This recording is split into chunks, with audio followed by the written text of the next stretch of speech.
Good morning बच्चों। आज कक्षा 9वीं में हम लोग नागरिक शास्त्र का अध्ययन करेंगे। नागरिक शास्त्र में जो अध्याय आपका चल रहा था उसका भाग 3, तो ये 11वां अध्याय है और इसका जो शीर्षक है लोकतंत्र का विकास एवं विस्तार, जिसमें हम लोगों ने लीबिया के बारे में अध्ययन किया था।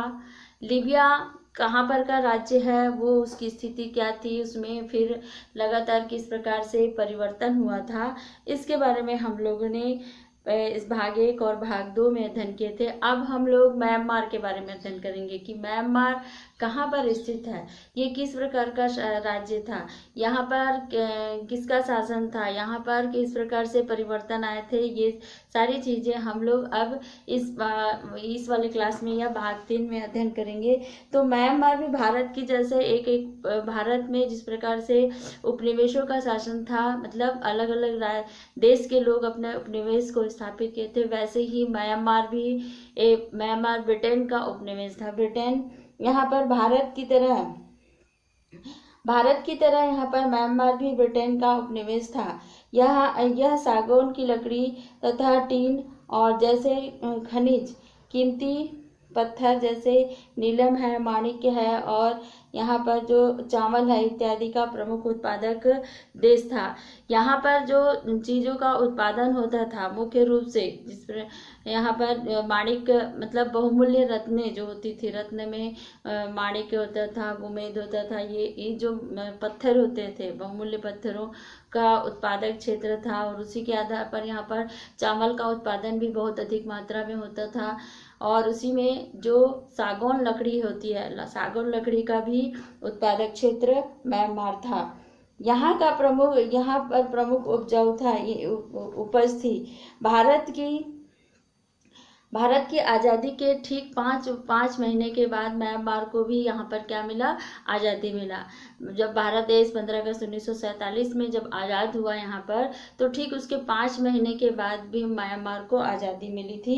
और यहाँ पर लोकतंत्र शासन व्यवस्था के आधार पर यहाँ भी यह व्यवस्था भारत की तरह यहाँ पर संसदीय लोकतंत्र की स्थापना की गई थी, जिसमें दो संसद सदन थे, जिसमें ऐसा लगा कि जैसे म्यांमार में भारत की तरह से राजनीति यहाँ पर लोकतांत्रिक देश, जो कि लोकतांत्रिक देश बनकर यहाँ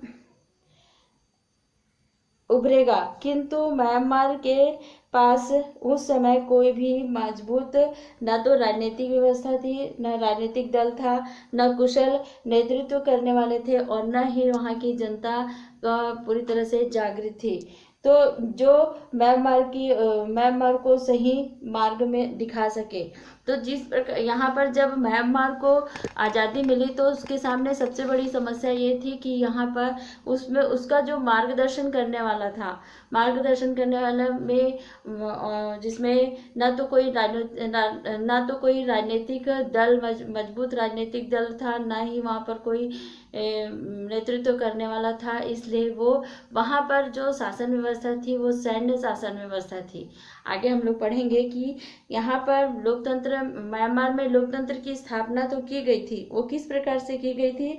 तो यहाँ पर देखेंगे 4 जनवरी 1948 में यहाँ पर आंग सान सू की को, जो यहाँ पर की जो नामक एक जर्मन जातीय समूह की नेता का नेतृत्व में म्यांमार को स्वतंत्रता मिली थी।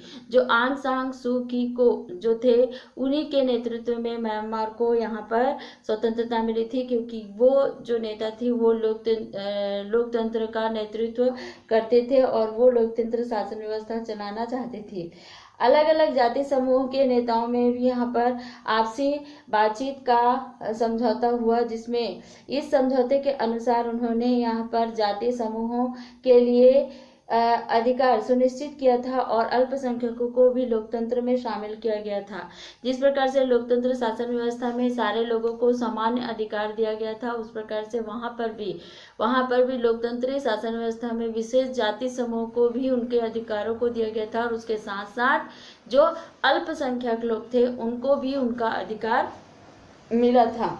अब इसी में देखेंगे इन्हीं समझौतों की वजह से पहले कुछ वर्षों तक का यहाँ पर म्यांमार में लोकतांत्रिक सरकारें चल पाई थी। और इसी के कारण से कुछ समय तक का, खाली जब म्यांमार को आज़ादी मिली थी तो उससे कुछ समय तक का ही वहाँ पर क्या हुआ, लोकतंत्र शासन व्यवस्था चल पाया था। फिर उसके बाद यहाँ पर लोकतंत्र शासन व्यवस्था जब सन 1951, 1956 और 1960 में जब चुनाव हुए, लगातार ये जो चुनाव हुए थे जिनके कारण से यहाँ पर कई राजनीतिक दलों ने भाग लिया था और लोकतांत्रिक सरकारी संस्थाएं चलाई। और इसी के आधार पर स्वतंत्र बर्मा में यहाँ पर जो राष्ट्रपति थे और प्रधानमंत्री स्थापित किए गए थे। जो राष्ट्रपति थे वे थे यहाँ पर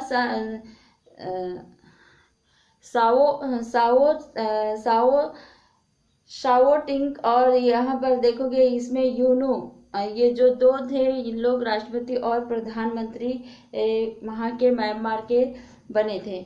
म्यांमार में सैन्य शासन व्यवस्था किस प्रकार से थी। यहाँ पर म्यांमार में जनजातीय अधिकारों से संबंधित जो म्यांमार में जो सैन्य शासन व्यवस्था उसके बारे में बताया है आपको कि म्यांमार में जनजातीय अधिकारों से संबंधित जटिल समस्या थी। इनका इस पर एक मजबूत संस्थाओं वाले प्रशासनिक ढांचे से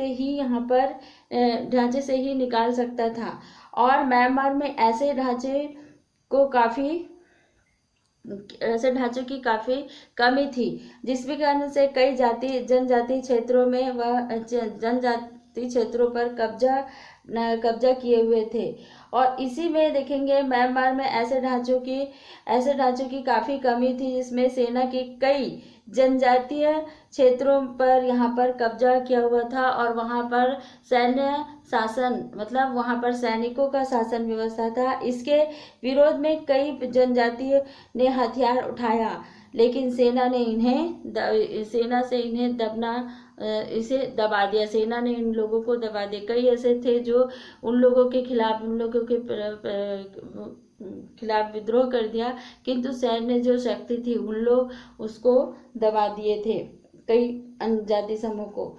यहाँ पर सेना अध्यक्ष जनरल नेबिन ने सन 1962 में निर्वाचित इसमें सरकार का तख्ता पलट कर दिया था और देश का शासन व्यवस्था अपने हित में ले लिया था। जो जनरल नेबिन थे उन्होंने सन 1962 में उन लोगों ने इस देश में म्यांमार का जो शासन व्यवस्था था उसका तख्ता पलट करके वो पूरी शासन व्यवस्था नेबिन अपने अधिकार में ले लिया था।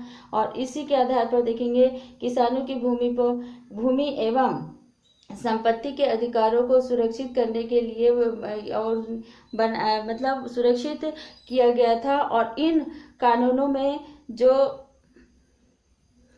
गड़कारी जो यहाँ पर बढ़ाईगिरी जो करते थे या फिर जो अलग कारीगर लोग थे उनके हित के लिए भी यह और उनकी सुरक्षा के लिए भी कार्य किया गया था। यहाँ पर सैनिक शासन व लोकतंत्र में किस प्रकार से संघर्ष हुआ था। तो यहाँ म्यांमार में सैनिक शासन में सैनिक शासकों ने लगातार जनता को यह दिखाने का प्रयास किया था कि जनता के हित के लिए वह कर रहे हैं। मतलब वहाँ पर जो शासन व्यवस्था थी, सैन्य शासन व्यवस्था, वो ऐसा दर्शाना चाहती थी जनता के सामने कि कोई भी कार्य को अगर वो कर रहे हैं तो वो जनता के हित के लिए वो कार्य किया गया है। और उसी के आधार पर वो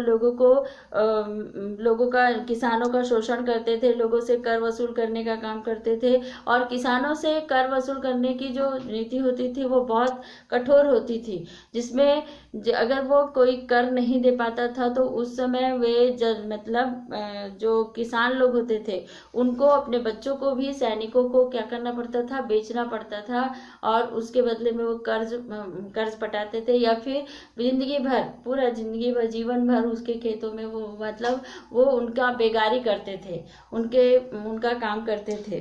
तो इस प्रकार से यहाँ पर सेना शासन और लोकतंत्र का में जो आपस में जो संघर्ष था, सैनिक लोग का जो शासन व्यवस्था था वो बहुत ही रूढ़िवादी तरीके से था और वो लोगों का बहुत अधिक शोषण करते थे, जिसके कारण से सारी जनता परेशान थी। और उसी समय यहाँ पर जो सू कीको जो आई थी, जो यहाँ के जो लोकतंत्र का नेतृत्व करने के लिए, जो उनका समर्थन करने के लिए जो नेता बनकर आई थी, तो उससे लोगों के मन में थोड़ा सा जागृति आई और वो ये सोचने लगे कि इनके आने से जो सू कीको थी जो वो उनके आने से यहाँ पर लोगों का तरक्की होगा या फिर उनका शोषण नहीं होगा। किंतु यहाँ पर जो सैन्य शासन व्यवस्था का जो था, ये जो सू कीको को जब चुनाव हुआ था तो उस समय उसको नज़रबंद कर दिया गया था और जब तक का चुनाव नहीं हुआ तब तक का उसको नज़रबंद करके रखा गया था, जेल में डाल कर रखा गया था, क्योंकि उनको मालूम था अगर चुनाव लड़ती है लोकतंत्र का तो यहाँ पर वह अवश्य ही जीत जाएगी। और इसी के कारण से सू कीको वहाँ पर नज़रबंद करके रखकर वो वहाँ पर की शासन व्यवस्था को अपने हाथ में हथिया लिया और वहाँ पर लोगों का शोषण करने लगे थे। यहाँ पर सैन्य शासन व्यवस्था थी, ये बहुत ही एक तरफ से देखा जाएगा जनता का शोषण करती थी, जिसमें कोई भी जनता इनके पक्ष में नहीं बोल पाता था। इसी के आधार पर देखेंगे यहाँ पर जनता का इसमें म्यांमार में जो बदलाव आया था वो किस प्रकार से था। यहाँ पर देखेंगे जनरल यहाँ पर देखोगे थेन सेन जो थे, थेन सेन के द्वारा यहाँ पर सन 2007 में यहाँ पर यूएस जीपी में से प्रधानमंत्री बने थे और उन्होंने 2008 में म्यांमार में कई तरह के बदलाव लाए थे। जैसे लोकतंत्र की स्थापना के लिए उन्होंने सैनिक शासन में जनमत संग्रह का आदेश दिया था और वस्तुतः यहाँ पर जनमत संग्रह नहीं करवाया गया। देश का यह नया नाम था जो कि देश का जो नया नाम रखा गया था यहाँ पर वो था बर्मा, जो म्यांमार का नाम परिवर्तन करके इसको बर्मा रखा गया था। आज भी हम अगर देखते हैं तो इसको म्यांमार भी कहते हैं और उसी का दूसरा नाम है बर्मा, तो उस समय इसका नाम बर्मा रखा गया था। और इसी में देखेंगे सन 2011 में म्यांमार में 45 सीटों के लिए उपचुनाव हुए थे, जिसमें चुनाव में सू कीको की पार्टी में एनएलटी ने भी यहाँ पर लिया था, जिसमें की शुरुआत की गई थी, जिसमें निशानी थी। और यहाँ पर सन 2015 में यहाँ पर आम चुनाव में यह घोषित चुनाव अभियान परिणाम के अनुसार सू की ने एक पार्टी को दोनों सदनों में पूर्ण बहुमत मिला था और 18 मार्च 2016 में यहाँ पर श्री वेंकटैया के अध्यक्ष शपथ ग्रहण करने के लिए यहाँ पर म्यांमार में लोकतांत्रिक यहाँ पर प्रक्रिया और सुदृढ़ बनाई गई थी। यहाँ पर जो लोकतंत्र शासन व्यवस्था थी वो लगातार यहाँ पर परिवर्तन होने लगा था, क्योंकि सैन्य व्यवस्था के आधार पर यहाँ पर लोगों का जो एक तरफ से देखा जाएगा कि यहाँ पर जो लोगों में जो विद्रोह फैला हुआ था या असंतोष थे, तो इसमें उन लोगों का ये कहना था कि यहाँ पर अगर लोकतंत्र शासन व्यवस्था निर्वाचित की जाएगी तो यहाँ पर सबसे पहले यहाँ पर सू कीको यहाँ पर का निर्वाचन क्षेत्र में यहाँ पर हम लोग उम्मीदवार खड़ा करेंगे और उसी को हम यहाँ का नेता चुनेंगे ताकि वो हमारी रक्षा कर सके।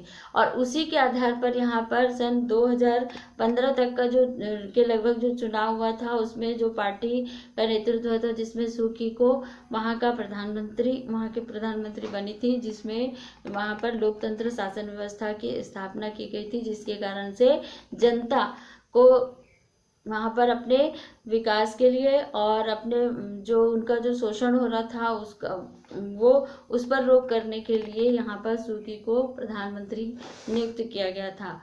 तो यहाँ पर ये पाठ में आप लोगों को जो पढ़ना है वो पाठ में आप उस पाठ को एकदम बारीकी से अध्ययन करें, क्योंकि ये वाला जो अध्याय है वो अध्याय नया अध्याय है। आप लोग इसके बारे में ना तो सुने होंगे ना तो जानते हैं, एकदम से आपको ये पाठ को दे दिया है जिसमें आपको लीबिया के बारे में पढ़ना है या म्यांमार के बारे में पढ़ना है। अगर हम लोग देखते कि हाँ भारत में जो किसी प्रकार से भारत की संस्कृति के बारे में देता है तो उसके बारे में कुछ जानकारी होती है हमको, या फिर भारत में जो राजनीतिक व्यवस्था है उसके बारे में अगर देता है नागरिक शास्त्र में तो उसके बारे में जानकारी है। किंतु इस अध्याय में हम लोग ना तो हम अपने देश के बारे में पढ़ रहे हैं और ना ही इसमें म्यांमार और लीबिया के बारे में अध्ययन है, जो कि आप के लिए बिल्कुल ही नया है। और इसीलिए इस पाठ को आप बहुत अच्छे तरीके से अध्ययन करोगे ताकि आप इसको अच्छे से पढ़ सको और इसका जो प्रश्न है उसको कर सको। ठीक है, थैंक यू।